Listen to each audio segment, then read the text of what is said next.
Yo, we are back again at the shop, and pretty much spent the entire morning looking for my Speedtech block off, whatever those things are called, and I was able to locate them. They were stored in the old crate that I had when I disassembled the motor. So now that I got that, we're gonna go ahead and reseal our oil pan plate since this was removed for powder coating.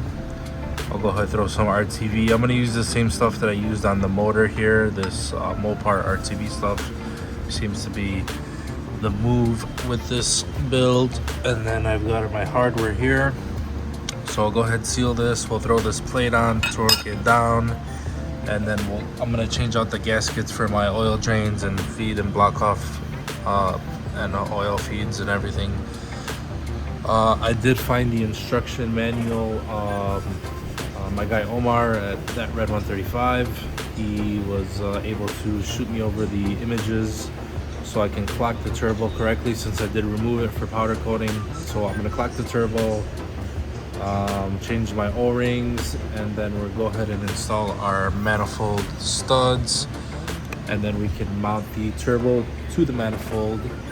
I'll put the necessary oil and coolant lines that need to be on the turbo before installing it. So pretty much today's video is going to be on getting the turbo mounted to the motor with the coolant system and water pump and thermostat and everything all together. Maybe we'll do some accessories on the other side, like the alternator, AC compressor, all that stuff, and we'll pretty much just get this block ready so that we can throw it on the engine crane, get our X clutch mounted up, maybe mount the trans, and have it ready to just drop in the car. So not much left on this to at least get it started. So yeah, enjoy. I'll set up the camera, we'll put you on a time lapse, and we'll go from there.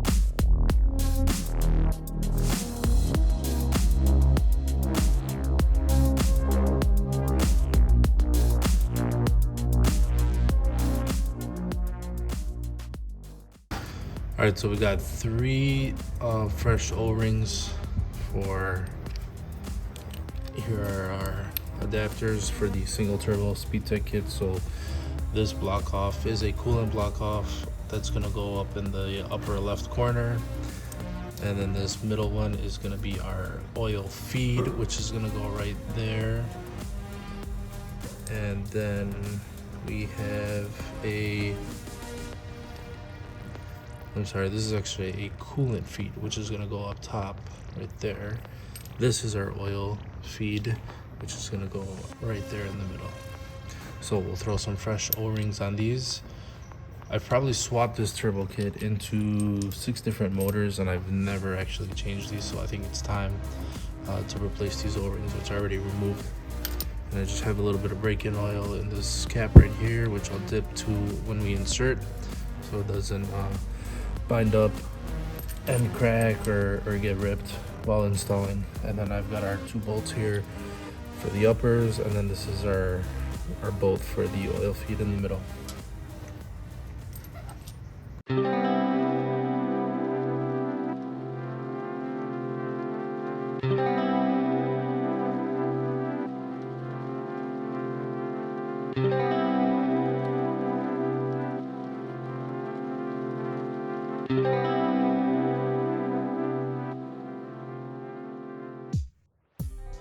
All right, so we got our new studs here on the Speedtech manifold.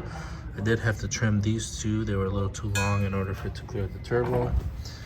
We got the turbo here, and I went ahead and tightened down the exhaust housing to the center cartridge. Per Speedtech, they want you to have a 43-degree angle from the oil feed to this flange that's on the exhaust manifold. So I'll show you what that looks like.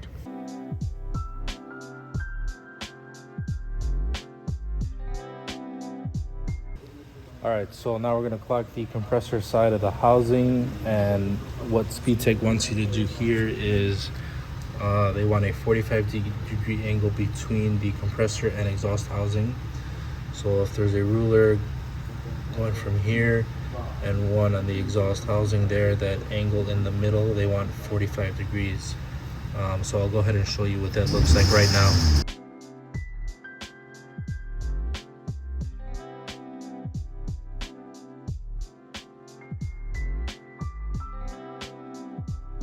Alright, so turbo's clocked. Both exhaust and compressor housings are clocked. Go ahead and put our oil drain block in place. We've got our oil feed line in, tightened down, and we have our coolant feed line because this is a Garrett water-cooled turbo. So it's pretty much ready to go on. We prepped the manifold per Speedtech. They want us to use this. This is Permatex Ultra Copper gasket maker. I've used this before. It works good. Never had any leaks, so that's good. So we'll go ahead and throw the turbo on the manifold.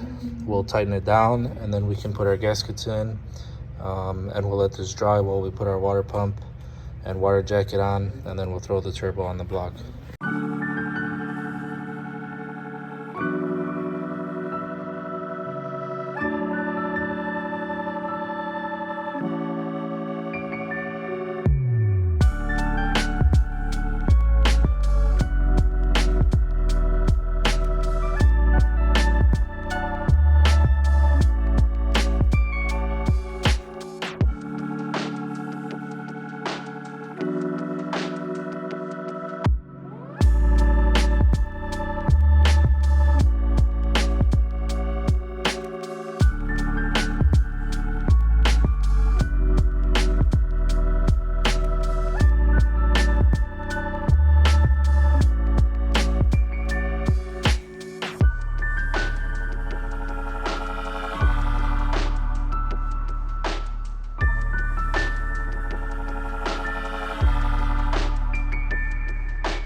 Alright, so we got our coolant feed connected and our oil feed connected. I like to tighten these on before putting on the turbo. Just makes it a lot easier to tighten. So now we'll go ahead and throw the turbo on, and we'll put our copper nuts on too.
guys, I'm gonna do a little end of the day update here. So I left that motor where we had left off. We put the turbo kit on, everything torqued to BMW specification. I must say she's looking pretty good with the black and white. So water pumps on. Tomorrow we'll go ahead and throw our thermostat, connect all our coolant lines. We'll probably put the harness on so we can route it the way we need to. We got the valve cover torqued down. I went ahead and swapped out that other high pressure pump that I had with my new one that I had laying around. So this looks a lot better than it used to. We got our crank sensor in. We have our knock sensor harness in place. So all that's really left is throw our accessories on, torque down our tensioners, and throw our sensors on the front of the head, and then she's good to go. Pretty much drop her in the chassis. So there's that. We did get a start on Dylan's block here, so we were trying to figure out what Manly's goofy instructions on what ring goes where, because it's not really clearly marked. Well, we were able to figure it out, so we got cylinder 6 in. I'm gonna do the 5 probably by the end of the week. He's gonna come back and record for his channel, so I'll put a link down in the description below for his channel so you can check him out. He's got some N54 content as well. I believe he's doing a little build and something different, different turbo setup on his car, so be sure to go check out his channel. In the meantime, I think we're just gonna end the video out here, and we'll continue tomorrow with getting all the accessories on my block. I do have to take my flywheel to get resurfaced, so I'll probably do that first thing tomorrow. It shouldn't take them too long. We'll get that resurfaced so that we can throw that on the that clutch on the motor, throw the trans on, and then we can get it in the car. So there's not much left to do on this thing, just little odds and ends. But all right guys, we'll end it here. We'll see you on tomorrow's video.